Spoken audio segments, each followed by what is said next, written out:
I need to be out the door by 5:30 today. Whew.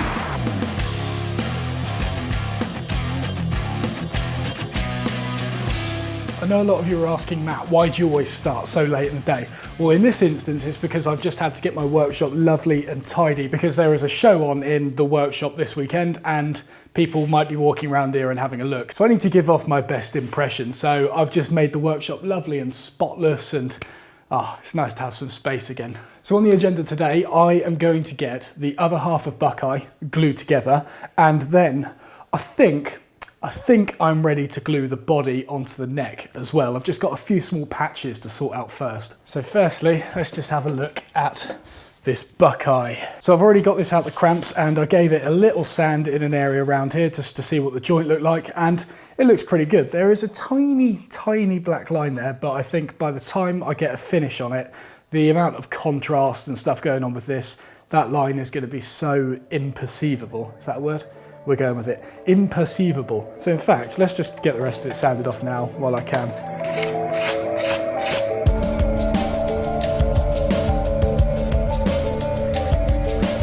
So yeah, there is still a very small black line there, but I guess that's probably the nature with joining burrs together because you've got end grain, side grain. It's going to be very difficult to get that a nice joint through there. I don't know, maybe I'm making excuses. Let's just see what it looks like with an actual finish on it. Oh yeah, you're never going to see that. Oh, that looks amazing.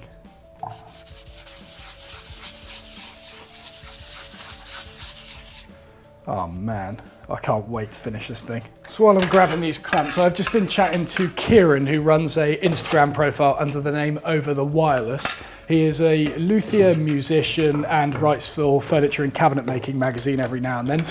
And I was asking for advice on how to glue up these Buckeye burr panels. And he was linking me to an article that he actually wrote for Furniture and Cabinet Making magazine on a jig for gluing thin panels together. It's a really clever little jig, but unfortunately today, I just don't have time to do it because I want to get this thing glued up. But there will be a link to it in the description. Well worth having a look at because it's obviously good for luthiery in terms of what I'm doing now, but also just any other thin panels as well. Really nice little jig.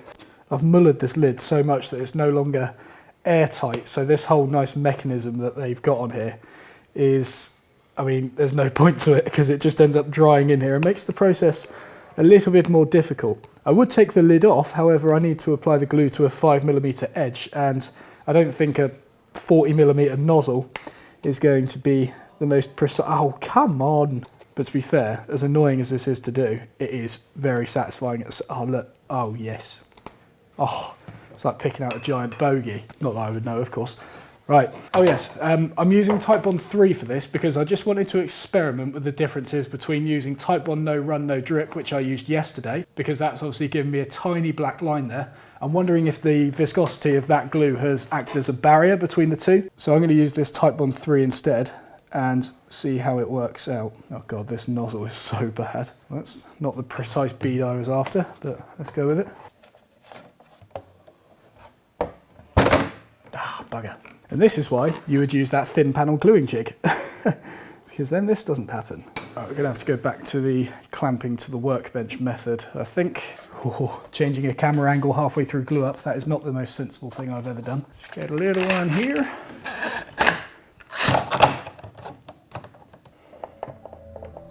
Whew.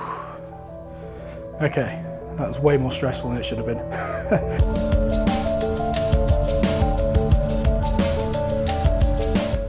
Okay, let's put a weight on that or something like that to keep it pressed down because there's a small bubble in that. What's heavy in this workshop other than my fat ass? Nope, a box of miscellaneous screws. Yeah, that'll do it.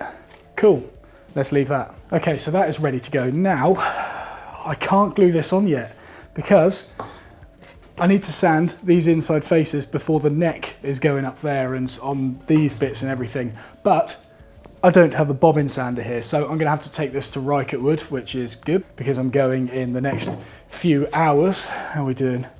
Oh Christ. So I will get it sanded there. In the meantime, I do have a few bits to repair, mainly those brass rods that I've ripped out But first, actually, sorry, I know I'm very much all over the place. I'll just keep getting things that come to me. Where's the neck? I can glue the dowels in here, the brass rods that go through there. I've been waiting to get some wooden dowels for a while so that I can plug it afterwards. And this morning, I finally got the chance to buy some. Is that the right ones? Yes. Do you like my mini Faithfull sustainer? It's cool, isn't it? So when I put these in, we're going to put the dowel all the way... Oh, Christ, that's tightened up. Oh, I forgot these ones are really tight, weren't they? I'm going to put it all the way through, but then not quite bottom it out on the other... No, in fact, I'm going to put it all the way through, bottom it out on there, and then when it comes to plugging it with the dowel... Oh, where have I put then? Oh wait, yeah, it's in here. When it comes to plugging it with the dowel afterwards, I'm not going to butt this dowel up right up against it. The reason for that is this neck is going to expand and contract. If I put this right up against that bit of brass there, as the neck shrinks, it's going to push that dowel into it, and as a result, start pushing the dowel out of the side of the neck here, which then means it's going to start separating the bodies. It'll be by a very, very minimal amount, but it's obviously not something I want to happen. The other thing I could also do is put it in and not cut the dowel flush, but instead set it below the surface a little bit so there's a bit of wiggle room. In fact, I'll probably just do both of those things just to make sure. So with these 10mm ones, I know once these go in, they ain't coming out because there's such a tight fit in there. Let's just do it. Mallet, I think.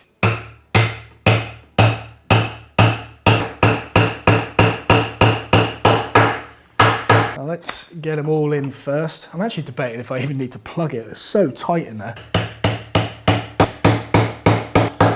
Right, change of plan just to make sure that they are nice and tight in there. I'm going to put the dowels in so they hit the brass directly and then cut them so they're about 10mm short from this edge here. So then that will allow the dowel to still move, yet the brass bar will be nice and snug in there.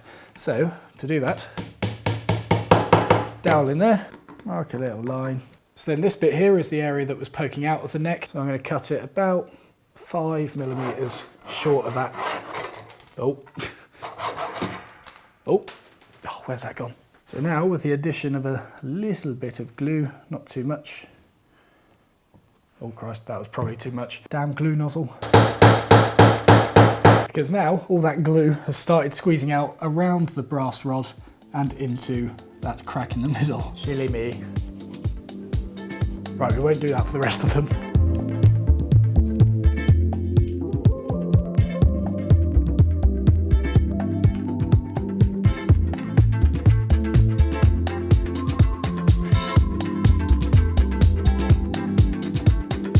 So we seem to be making good progress so far. One thing that I have completely forgotten about throughout this whole thing is the headstock. I need to add some wings onto that, so let's get that done.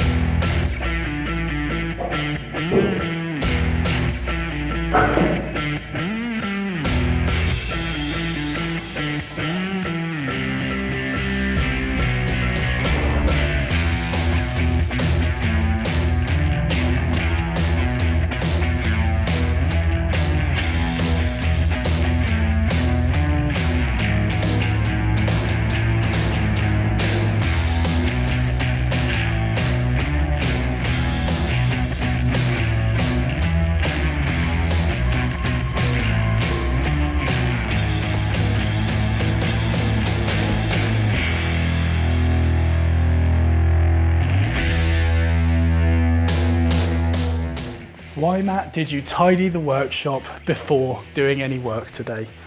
You stupid idiot. Look at this mess. So as much as I would love to glue these headstock thingies onto the headstock, I don't want to do it just yet. The reason is this is 15mm thick at the moment, which is its final thickness. What I would like to do after this is stick on some Buckeye burr on the top so that it matches the body down here. But in doing so, that's going to make this 20mm, which is 5mm thicker than what it needs to be. But what I don't know is if I actually have enough Buckeye burr to do that. But in order to check that, I need to take the Buckeye burr out the cramps, but it is gluing at the moment. So I don't know if I can stick this on at 15mm or not, or if I take that out the cramps, I can then resaw this down to 10mm thick, as well as these headstock extra bits. These would go down to 10mm and then stick on the 5mm of Buckeye, which would make up the overall thickness. So what I'm saying is, I need to wait for that to dry before I can check if I can cut this down or not. So that is another job that is going to have to wait. What can I do now? Now I think I'm going to spend this remaining time sorting out what's going on with this cavity here, because we ripped out one of the brass rods. So I'm going to put that back in and then plug it with another little dowel there and get it pretty much flush with that internal cavity, maybe a little bit below for the same reasons as we did on the neck. And also, what was the other thing? Oh yes, the control plate on the back. At the moment, I have the luxury of being able to put my hand through here and pressing it off. But when it comes to putting the Buckeye on the front, you can't actually get this off. You can't get any purchase anywhere. So I need to put like a little recess thing in there in order to get your finger in and rip it out. And I think the best area for that is going to be around here. So right in the center of this plate here, and just a nice little edge you can get your thumb under. Let's just see, because then if you have it there, yeah, you can easily, oh, that's quite cool. That it like spins out. Oh, that would be cool.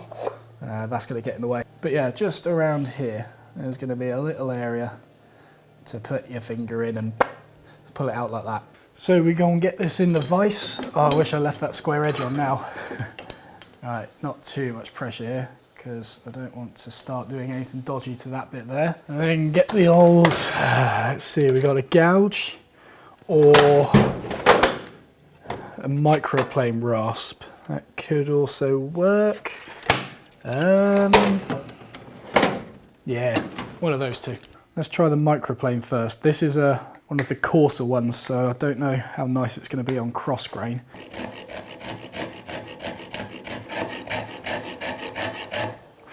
Is that enough? Yay! Easy. Cool, let's just smoothen that out a bit. So I can sandpaper wrapped around the back of the gouge. Oh, Jesus, no. Play nice, and don't cut me.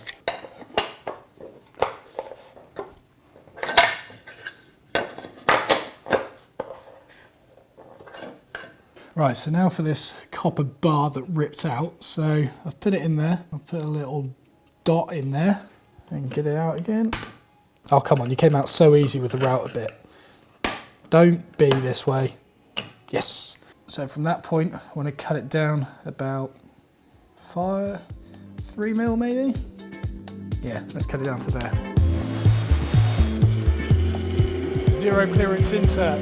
Very important when cutting small components such as this.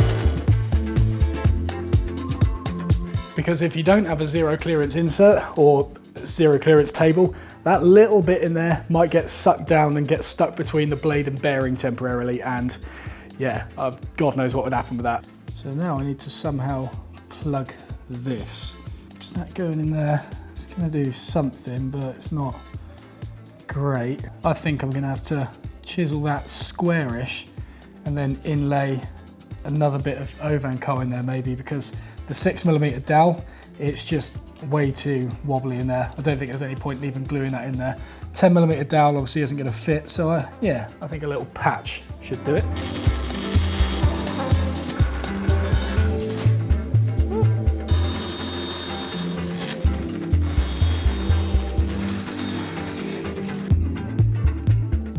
Do not judge me too much on what I'm doing here, because this is going to be copper shielded as well. And here's a little neat feature of these Lie-Nielsen chisels.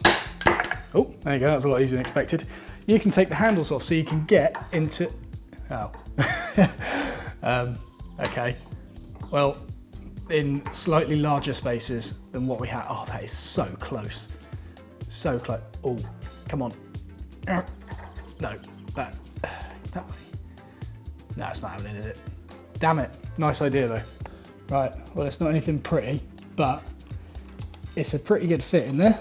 And I think by the time there's glue and I chisel around it and get it flush, and then, well, it's being copper taped anyway, it doesn't matter too much, but yeah, that'll do, that'll do. I didn't intentionally put this much glue on, I promise. This was the nozzle of the bottle going haywire again. Oh, damn. Little protective dowel on the other side. Nope, that didn't work.